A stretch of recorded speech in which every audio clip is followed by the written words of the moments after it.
Everyone, today we're gonna learn how to fix reconnect bugs in League of Legends.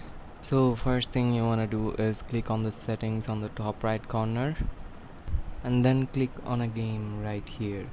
And as you can see, there is an option named graphics, and tick on the prefer DX9 legacy mode and then click on done and close your game, and then right click on League of Legends icon and then click on open file location, and then from here you want to navigate one folder back to the Riot Games folder, which should be under C, and then click on League of Legends and then click on game, and here you will see the League of Legends application file. So make a right click on it and go to the properties, and then on the top you can see compatibility, click on it and then tick on this box compatibility mode, and then you have to click on this box disable full screen optimization, and then click on change high DPI settings.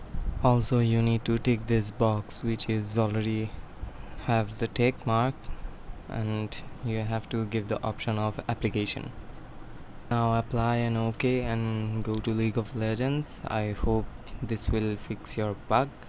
If this video is really helpful to you, please don't forget to like the video and subscribe the channel.